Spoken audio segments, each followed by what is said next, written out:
Hello दोस्तों, love 23 land दिल से बाय नीलू को इतना प्यार देने के लिए तहे दिल से शुक्रिया। मैं हूं नीलू शर्मा। जिस तरह आप मेरी कहानियों को पसंद कर रही हैं, उससे मुझे मोटिवेशन मिल रही है कि मैं और भी अच्छी से अच्छी कहानियां आपके लिए लिखूं। ये सिर्फ कहानियां ही नहीं, बल्कि कुछ मेरी जिंदगी में आए लोगों के एहसास हैं। मेरी कोशिश रहेगी कि मैं आपके लिए समाज के अलग अलग हिस्सों की तस्वीर पेश करूं, जो हमें एक सही सोच दे। आज की कहानी कुछ इस तरह से है। किस्मत रे किस्मत, कैसे समझाऊं तुझे।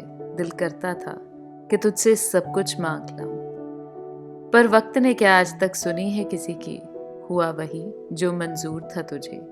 किस्मत रे किस्मत, कैसे समझाऊं तुझे। बात तो ठीक ही है, समय से पहले ना आज तक किसी को कुछ हासिल हुआ है और ना ही कभी हो सकता है। जितना आपकी किस्मत का है आपको जरूर मिलेगा। बात बेंगलोर की है, जहां मेरी बेटी की शादी हुई। उसका नाम था कृष्णा। अभी अभी ही शादी हुई थी उसकी। ससुराल वाले भी अच्छे खासे रईस थे। बस मुश्किल थी तो कृष्णा के ससुराल वालों के स्वभाव की। सीधे मुंह तो जैसे बात ही नहीं करनी। शुरू शुरू में तो सब कुछ ठीक था, पर जैसे ही शादी को कुछ साल बीत गए, सबके असली चेहरे सामने आने शुरू हो गए। कृष्णा के ससुराल वालों की काफी अच्छी खासी जमीन थी, इसलिए कृष्णा का पति चाहता था कि जल्दी से जल्दी बच्चा हो जाए और मन से एक बोझ उतर जाए। पर पता नहीं क्यों लग रहा था कि जैसे भगवान उनसे नाराज था। कितनी बार कोशिश करने पर भी कृष्णा मां नहीं बन पाए, जिसके कारण उसको हर वक्त ससुराल वालों के ताने सुनने पड़ते थे। पर वक्त के साथ कृष्णा को आदत पड़ चुकी थी उन सबकी बातें सुनने की। बाकी सबकी बात तो छोड़ो, अब तो कृष्णा का पति भी बोलना शुरू हो गया था कि बिरादरी वाले भी बातें करना शुरू हो चुके हैं और मेरे पास जवाब नहीं है कि क्या बताऊं कि कमी किस में है। उस दिन कृष्णा की अपने पति के साथ कोई बातचीत होती है, जिसके बाद कृष्णा अपनी माँ के घर आ जाती है। हमेशा सोच में डूबी रहती कि क्या बनेगा मेरा। शादी को पूरे 10 साल हो चुके थे और कान भी बच्चे की आवाज़ सुनने के लिए तरस गए थे। इतने में कृष्णा की माँ हौसला देती है कि देख कृष्णा, कुछ ना कुछ उस भगवान ने जरूर सोचा होगा, तो हिम्मत मत हारना। उसी वक्त सफाई वाली सामने आकर खड़ी हो जाती है। कहती है, बीबी जी मैं 2 दिन काम पर नहीं आऊंगी और मुझे थोड़े पैसे भी चाहिए।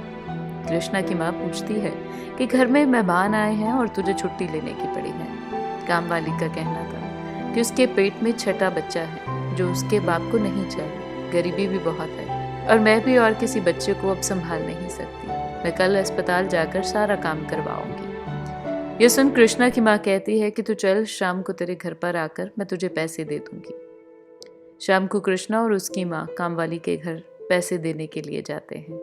उसी दिन के बाद कृष्णा की माँ कामवाली को काम पर आने के लिए भी मना कर देती है। कृष्णा को अपनी माँ के घर आए हुए काफी महीने बीत चुके थे।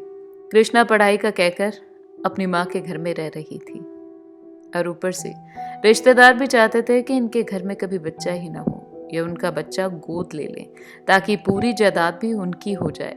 ये कृष्णा का पति फोन करके बता रहा था कि भाभी का फोन आया था कि तेरे घर तो लगता है कि कुछ होना नहीं और हमारा बेटा भी तो तुम्हारा ही है, चाहे तो हमारा बेटा तू गोद ले ले। यह सुनकर कृष्णा अंदर ही अंदर मर जाती है। एक तो औलाद का सुख नहीं और दूसरा रिश्तेदारों की इस तरह की बातें। तंग आ चुकी थी वो। अपनी माँ के घर रहते हुए कृष्णा को तकरीबन 7 महीने बीत चुके थे। एक दिन अस्पताल से फोन आता है, कामवाली के घर बेटी हुई है। कृष्णा उस बच्ची को उठा चूमती है, अपने माथे पर लगाती है और तब बच्ची के जन्म सर्टिफिकेट पर लिखा जाता है कृष्णा का नाम। हैरान होने की बात नहीं थी, उस भगवान की ये मर्जी थी।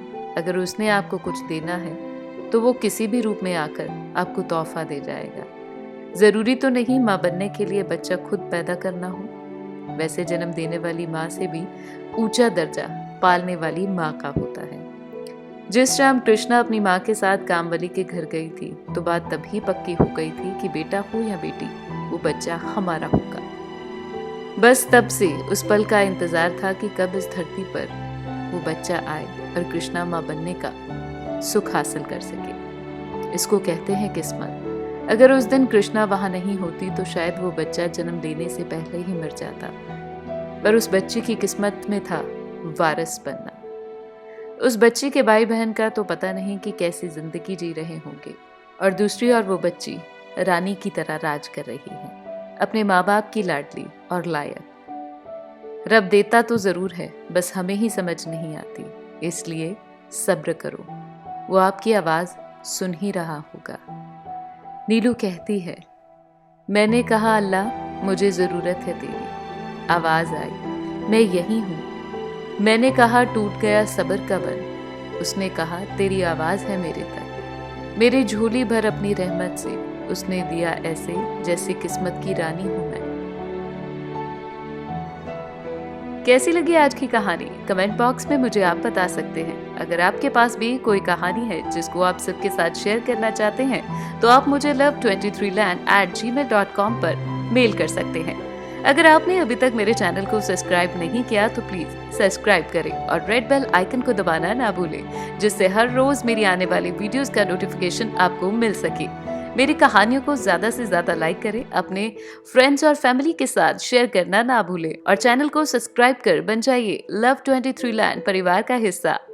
आपके लाइक्स, कमेंट, शेयर मुझे और भी अच्छा लिखने की प्रेरणा देते हैं। लव लैंड दिल से, बाय नीलू।